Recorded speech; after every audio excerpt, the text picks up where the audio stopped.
Welcome to Moments with Marianne. This is your host, Marianne Pastana. We're here today with special guests, Katie Desiderio and Michael Frino, who are here to share with us their new book, The Beekeeper, Pollinating Your Organization for Transformational Growth. So has your business or life reached a plateau and you're just not sure how to move forward successfully? Well, today's show is just for you. So Katie Desiderio is a Wiley Disc partner and partner in learning at Proximal Development LLC, her leadership development consultancy. She's also a professor of management at Moravian University, School of Business and Economics. Michael Frino is a Wiley Disc partner and oversees human capital development for a division of a Fortune 500 medtech company. He also leads DE&I program management and leadership development. So let's welcome to the show, Katie Desiderio and Michael Frino. Thank you. Thanks, Marianne. Thanks for having us. What an honor it is to have the both of you here and to talk about this book. But before we dive into the book, I'd love to learn how your business and working relationship started. Yeah, so Mike and I actually met in graduate school. So we both attended Barry University. It's where we got our PhD in organizational learning and leadership. And we kind of went through the program at a different pace on different campuses. And we kind of found ourselves, working together in the research space over time. And, Mike and I guess it's now been over a decade, had been publishing in the academic journal space. And we came to a point where a couple of years ago, we started talking about writing a book together. And really for me in the, scholarly space, I work in higher education. And so there's requirements for me as a faculty member in, research and publication. And so we started to kind of move out of our comfort zones to think about how we could do research in unconventional ways, which really led us to this book that we wrote together, The Beekeeper. Anything you'd like to add to that, Michael? Yeah, absolutely. It was kind of always been a passion of ours to do something a little different than academic papers. So we've always thought about it. So uniquely, a couple of years ago, when we had a chance to connect, we were out on business. I was in Chicago. Katie was in Chicago for a different reason, and we decided to meet up. And that's kind of where the brainstorming started to happen around the book. So where did the idea of the Beekeeper come from?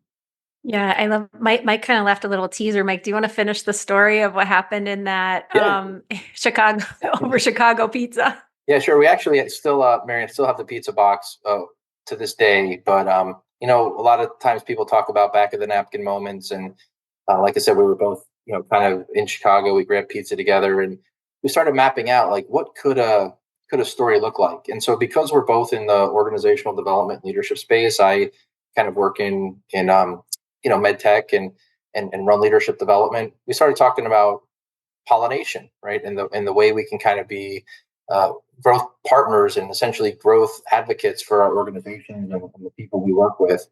And when we came across the word pollination and we started writing that down, we said, oh, well, bees are pollinators and they pollinate everything around us and help everything around us grow. So we started mapping out kind of what a story would look like on the back of that box around bees. And as true researchers, Katie and I said, okay, maybe this is something, but we weren't quite sure. So Katie, you want to talk about the aha moment that happened? Yeah. And so first, Marianne, as we talked about pollination and bees, we kind of had this aha moment that in both of our worlds, people were really resonating with stories, which is why we decided to go with a fable. And then to Mike's point, we said, well, if bees, right, it kind of makes sense to us, right, that bees help all things grow and seemingly leaders should too.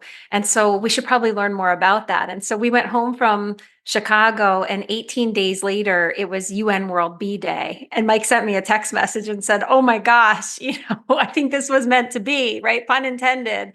And so we immediately started our research connecting, Mike's in South Florida and I'm in Pennsylvania.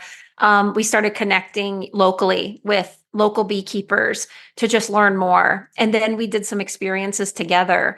to kind of see just what a beekeeper does to ensure that a hive thrives. And that really gave a lot of the inspiration that informed how we wrote the fable. What a great story. And to keep the pizza box, that must be a very valuable thing. Yeah. For sure. What a great story. Well, and so when we look at the research that you did in regards to bees and their hives, what type of parallels did you draw with leadership? Yeah, it's really interesting. We talk to a lot of different beekeepers, but they really are the champions of the hive, right? They have to make sure that the environment is right for bees to do their best work and bees to go out and help the environment around them. And it really is up to the beekeeper to ensure that the environment is right for the bees to do their work. And so when the beekeeper told us that and kind of kept giving us that message, we really attributed that to the way leaders and organizations need to think. A lot of us want to be able to grow within our companies and on our teams and individually. But if the environment is not really right, then it's very difficult for people to do that. So that was one of the major lessons that we kind of came out of the book and came out of the conversations with the beekeepers. I'll add something to that. Mike and I kind of to round out our experience after the book, hit bookshelves and, we saw some success with it. We decided to go back to the beehive that, kind of inspired a lot of our early work. And we spent time with them and, we wanted to thank them for, how much they inspired the work we did. And we said, let's go back out, right, with your bees and learn a little bit. And we watched in this moment, and this was really kind of in unsuspecting ways. We watched the beekeeper, kind of going through the hive with us. She couldn't find the queen. And she was looking through all of the panels and she said, the queen is really not producing in this hive. And when she finally located the queen, it was in the very last panel, right? Right before our eyes, without even thinking, she squashed the queen and dropped the queen to the bottom of the hive. And Mike and I were almost like, what just happened?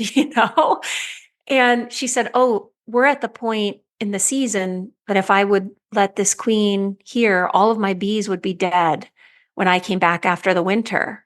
And so in order for me to ensure what Mike just said, that the environment is sound for the bees to thrive, sometimes I have to make those hard decisions. And so I drop her to the bottom so her pheromones are still there, so they feel safe. Over time, they'll realize that they need a new queen. And so there's opportunities for her to combine hives, right? Or for them to, right, designate a new queen. And so interestingly, in organizations, sometimes we take too long, right, to make decisions, or we escalate commitment to something that ends up hurting, right, people over time where we shouldn't. And so there's parallels in us thinking about, right, how we are creating that environment for our people to do the work that they do best, right? But to help them thrive in a way that helps all things around them grow. What a phenomenal piece to add. And I like how this comes together in parallel tracks. How often we see businesses that maybe have one too many queens, or there's something that's off within the business itself, within the culture, or as you talk also about the atmosphere, the environment. So how, why don't we start with this? Why don't you share a little bit about the beekeeper with us, the fable with us, but we're not going to do any spoiler alerts here. So Sure. Yeah. So when Katie and I started, kind of thinking about the book and writing the book, we wanted it to kind of be real, but also recognize that it is a fable. So we had to kind of accelerate kind of the concepts. When people read this fable, they're going to recognize that, probably what happens within the book, maybe not can't really happen in the same time frame that that happens in the book and in real organizations. However, I think the lessons are really important. So we go on a journey with a business owner, Catherine, who's the protagonist, who is dealing with kind of a great opportunity, a growing company, or companies thriving. But like many organizations, when companies start to grow and get bigger and hire more people, they sometimes forget about why they got started and what was foundational to kind of them starting the business, kind of their mission and their values. And we see this happening a little bit in Catherine's company. And she ends up going on a vacation with her family, which, really she didn't want to do. It wasn't a vacation that was inspiring to her. It's a trip to a family farm.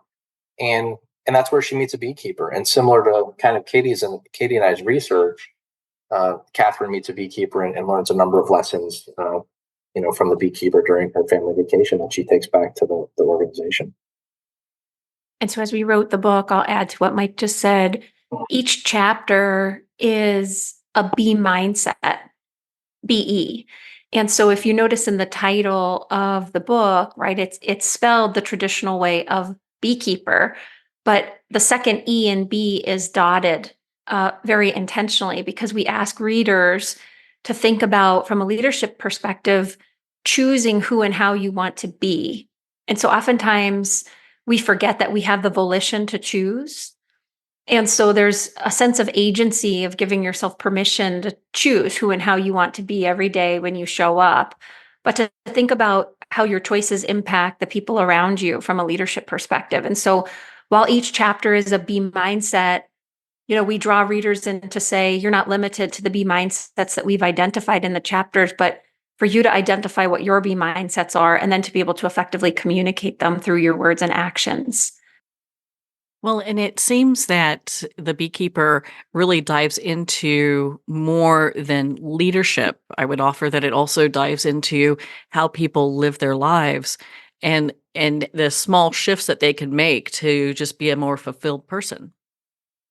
Yeah, absolutely. I mean, B mindsets don't necessarily just have to apply to organizations. It's kind of, at home, in personal and professional life. It's to Katie's point, choosing, who and how you want to be.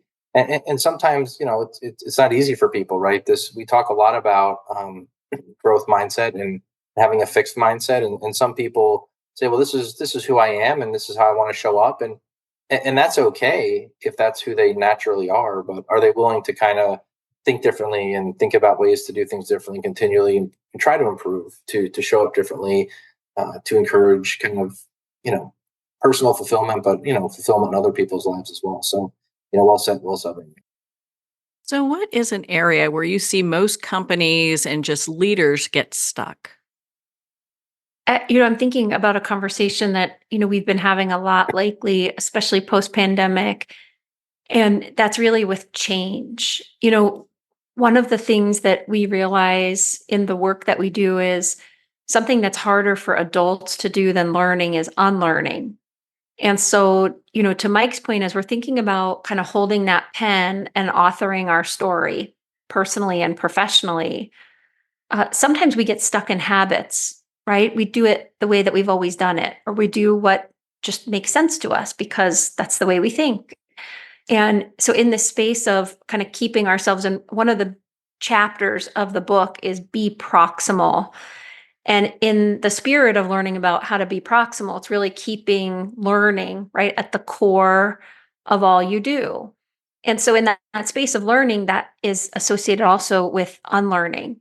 So we have these opportunities to really think about, in the spirit of who and how we want to be, that we can unlearn the way that we've always done it and learn new ways. And that's not always easy, and it could take time.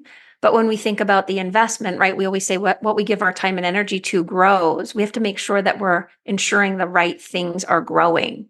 And so in that space of pollination, right, we have to pollinate ourselves, but then allow the people around us to realize that they have the opportunity to do the same.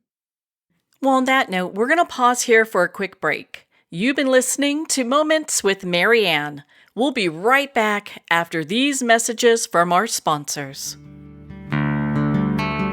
Hey, pay attention, everybody. Amy Vaughn and myself, Dutch Mendenhall, are hosting an event. Have you ever felt like the wealthiest in America play by a different rule book? Even if you earn well, make money, invest wisely, educate yourself, there is an invisible barrier. It separates you from the financial security enjoyed by America's elite. The economic landscape changes every day. The wealthy elite know how to stay ahead of it because we play by a different rule book. At Invest Well Summit, we'll share all the plays, and we're making it to win. Spots are going to sell out fast at InvestWell Summit, so get your butt to investwellsummit.com and secure your seat now.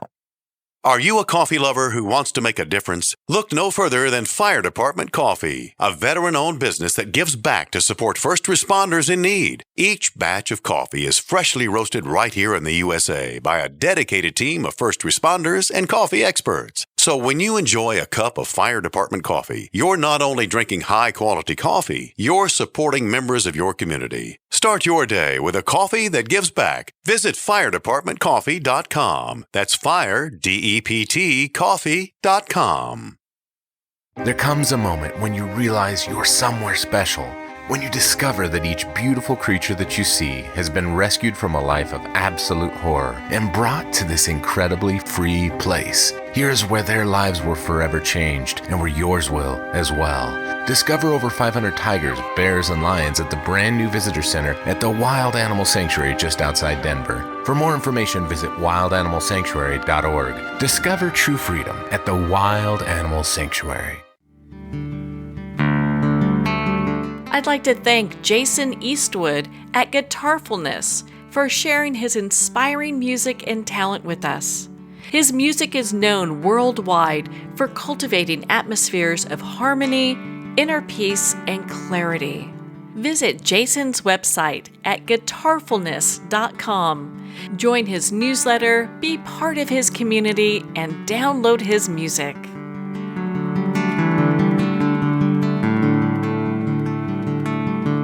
Welcome back to Moments with Mary Ann.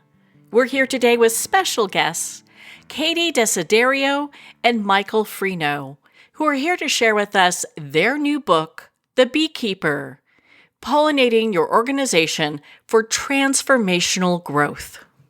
You have many different, as you talked about, the BE listed in the chapters in regards to being present or curious. So when we talk about be messy, I was a little surprised by that. So why be messy? Probably actually one of my favorite chapters, to be honest with you. Sometimes we think about like having the perfectly structured environment, right, where everything is mapped out, and we realize a lot of times that some of the best ideas, the best work comes when you kind of let your guard down and give yourself the permission to be a little messy and think differently and do things differently. You learn from others that way. You don't kind of always stay on your track.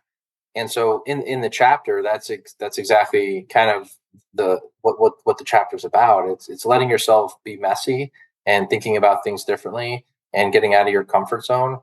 The analogy that kind of I always like to use is we're not growing unless we're doing something hard, and that's what kind of being messy is all about. What is another B that you'd like to share with us?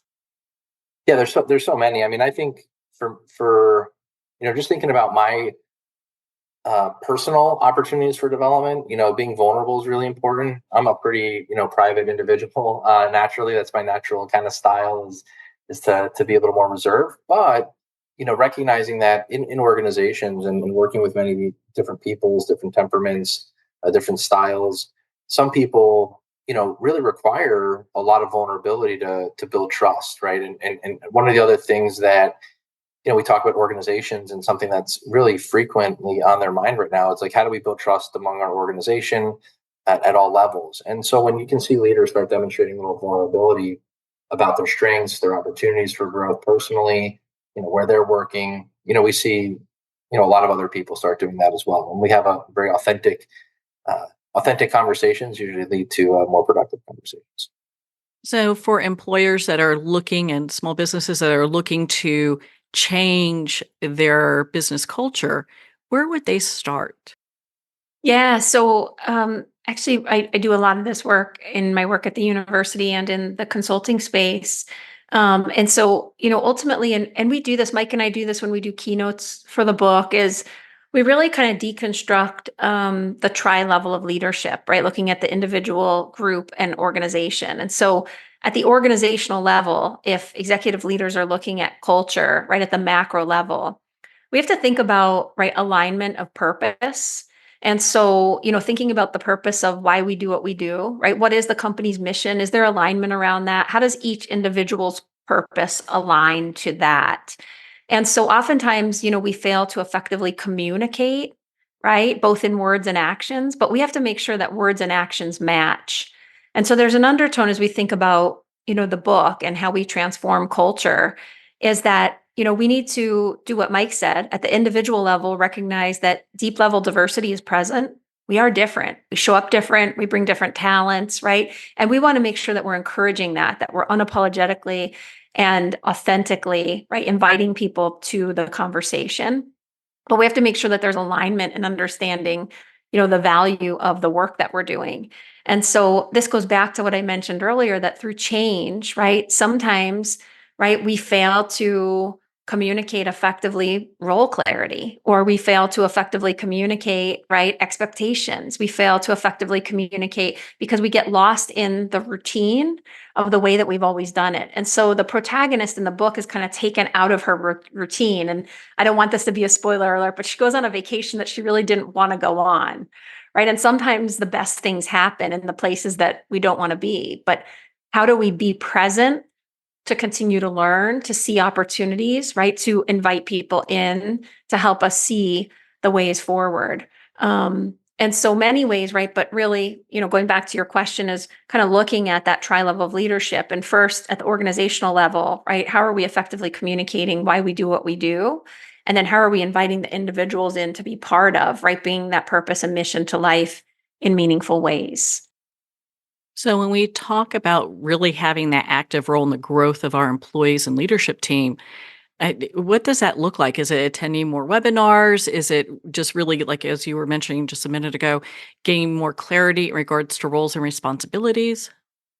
I think one of the ways that, just building on what Katie said about the tri-level of leadership is, I think the first step is self-awareness, and leadership really needs to take a kind of turn the mirror a little bit sometimes and look at themselves and say, okay, who am I, right?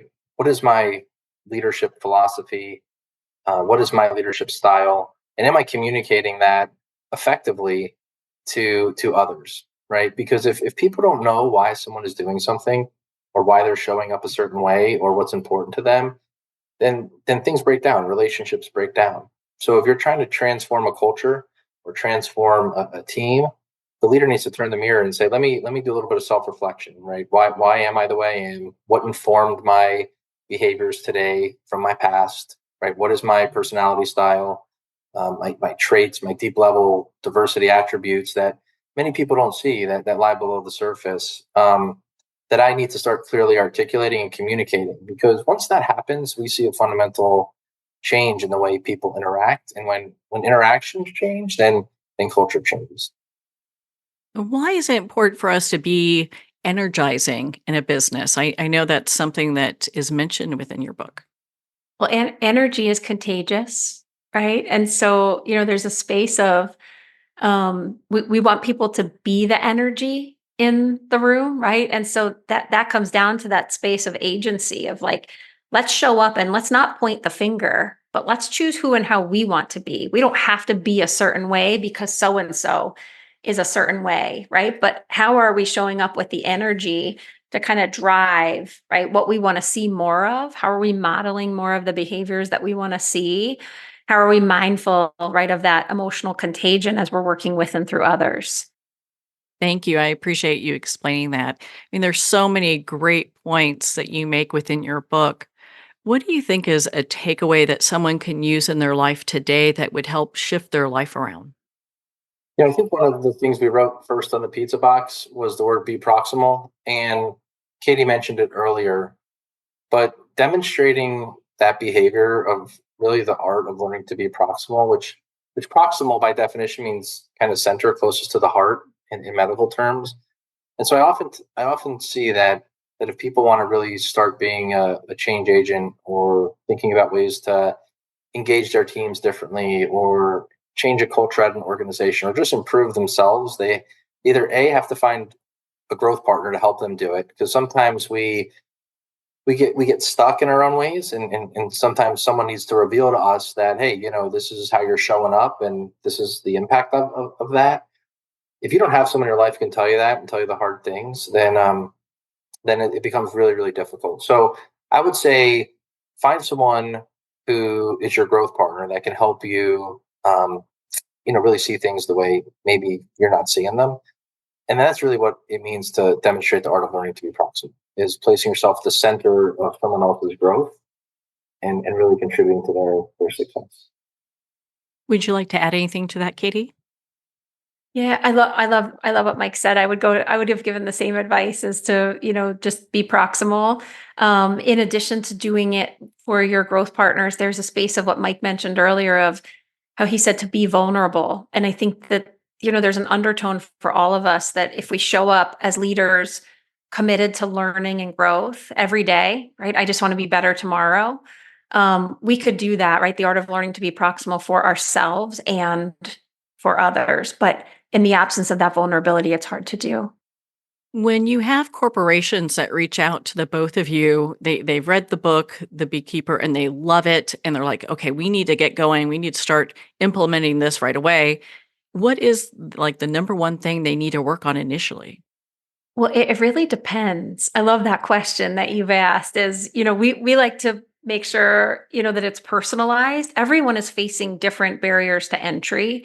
But Mike and I actually on our website created growth guides for just this reason, because we have a lot of people who reach out, right? Some people need work at the individual level. Some people need work at the team level, right? Some people need work right at the macro level. Some just want to do a book read to get, thinking and creativity and innovation going. And so we have a growth guide for that as well. And so, that space is kind of meeting people where they are, recognizing that there's not a one size fits all. And that's why we wrote the fable in a way that's open to interpretation for people to kind of take the lessons and learnings to say, well, what makes sense where I am? And how do I personalize this to make sure that the returns on my time investment are high? What do the both of you want readers and our listeners to take away from The Beekeeper? I think Katie and I went on this journey. We are just humbled really by, all the excitement around the book. So, for our readers, I think for us, it's share with us, what the book meant to you. I mean, we want adoption, and we want people to kind of feel the inspiration that our so many readers have already shared with us. And, when we hit Wall Street Journal bestseller, it was really humbling for us.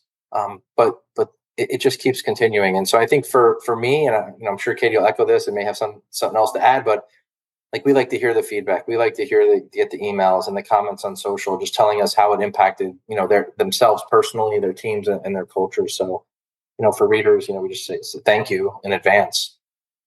Is there any surprising feedback that you've received? Yeah, just in the spirit of being vulnerable, when you get out there in the world, right, and you're writing a book for like really the first time, and it hits the Wall Street Journal bestseller, and then all of a sudden you got people who really love it, and you got people who really don't like it. So I mean, we're okay with that. We love that feedback. It helps us grow, and some of the things we actually illuminated on this call, were the direct result of some of the feedback that we had.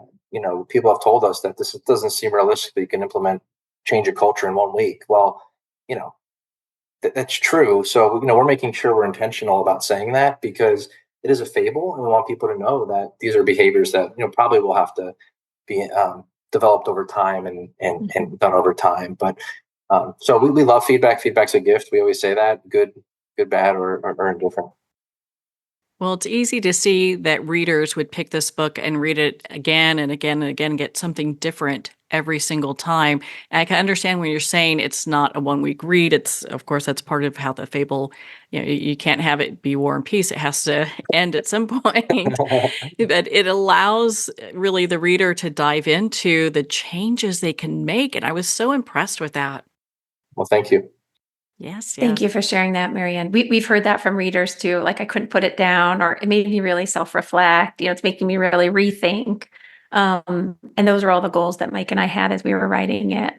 Do you have leaders that say, okay, this week we're going to focus on being fulfilled, and we'll, or this month, and then we'll move on to the next one the following month? Yeah, we've had a lot of different adoptions in the public school space. We've had a lot of principals adopt the book and really adopt the themes of the B mindsets, whether it was weekly or monthly, or even as people adopted B mindsets for a school year.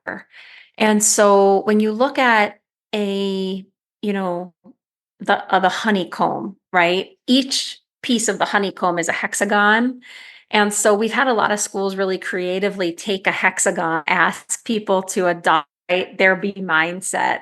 And then kind of putting all of their individual hexagons there to kind of make up the hive. And so there's a representation of communicating, right? Here's what I'm committing to for whatever length of time, but here's what it means when we all collectively come together with our different bee mindsets to really make the hive thrive. So really creative things and have shared those things with us. But then too, we've had people go through with our growth guides and look at, right, kind of just chapter by chapter, kind of looking at what we've presented and then, leaving it open to interpretation. I can see where that would be such an empowering exercise to be able to do that and see how everyone is really part of a larger whole. So, my goodness, Katie and Michael, we can talk forever. You guys are such an inspiration. I just loved your book, The Beekeeper. Where can our listeners connect with you and be part of your community and learn more about your work? Yeah, so we have a website. I think Katie mentioned it earlier. It's leadershipfables.com.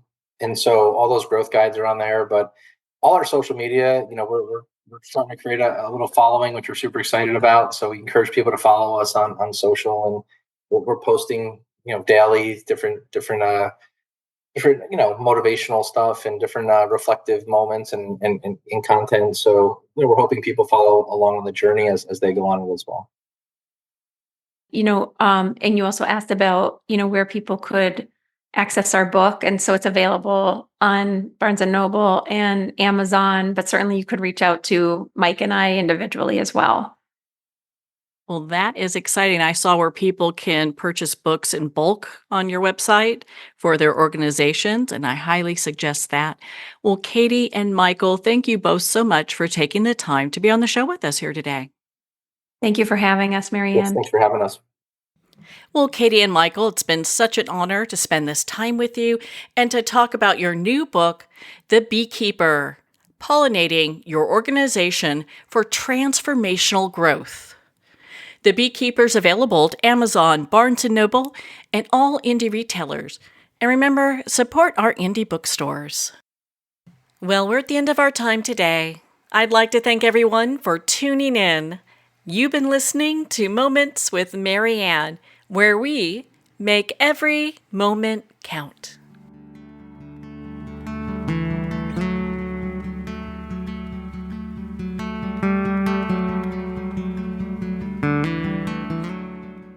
In a single moment, your life can change. Moments with Marianne is a transformative hour that covers an endless array of topics with the best of the best. Her guests are leaders in their fields, ranging from inspirational authors, top industry leaders, and business and spiritual entrepreneurs. Each guest is gifted and a true visionary. A recognized leader in her own work, and while teaching others to develop, refocus, and grow, Marianne will bring the best guest and sometimes a special surprise. Don't miss this. You never know just which moment will change your life forever.